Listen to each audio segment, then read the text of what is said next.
I want to dedicate this limud in memory of my student, the soldier, Yanai Tuvia Weissman Hashem Yikom Damo. Yanai got married before the army. Even though he didn't have to, he decided to serve in a combat unit. Over a year ago, in January 2016, Yanai was on vacation from the army. While shopping with his wife Yael and his daughter Neta in a supermarket near Yerushalayim, suddenly they heard screaming.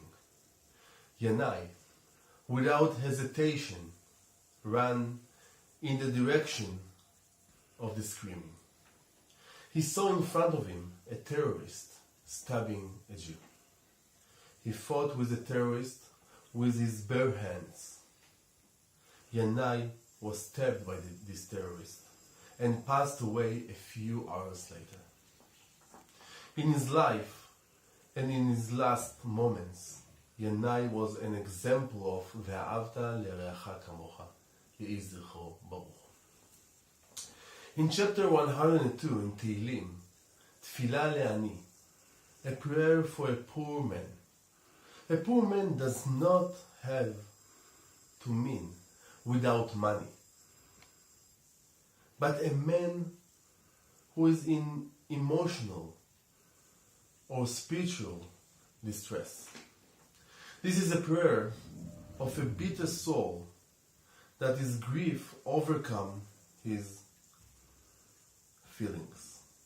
He expresses it with a deep, strong, poetic words. The reason for his sorrows is not writing, but one can understand that the poor man is from the mourners of Yerushalayim, and his sorrows is because he is destruction of Zion. I want to talk about the first three psukim in the chapter. A prayer for a poor man when in wrath and pours out his speech before Hashem. Hashem, hearken to my prayer, and my may cry come to you. Do not hide your countenance from me on the day of my distress. Extend your ear to me on day I call. Answer quickly. In Tehillim, we have three kinds of prayers. We have the prayer of Moshe, the man of God, in chapter 90.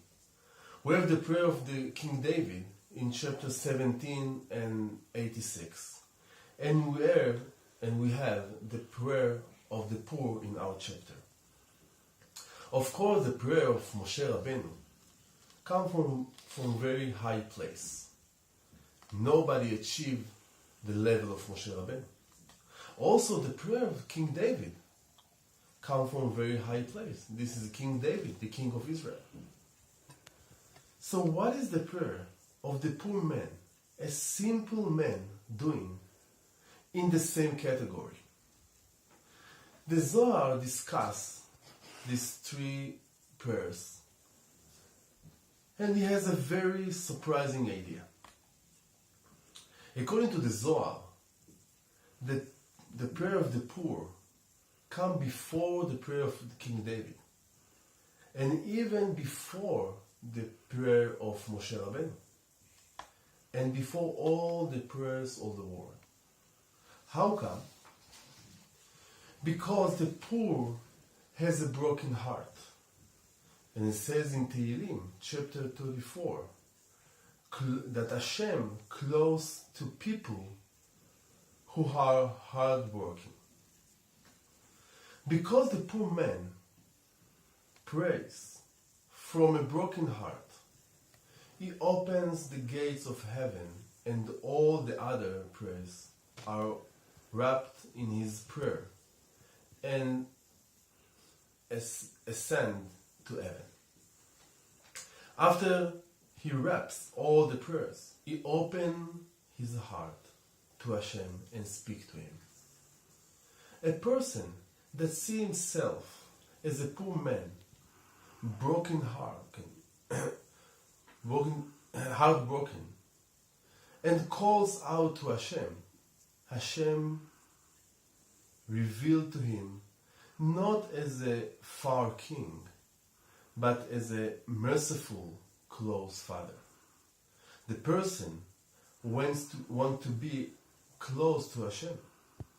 He asks Hashem to lend him an ear and hear his prayer, like a friend that listens and hear the listenings. The poor man's real desire is written in Pasuk 14.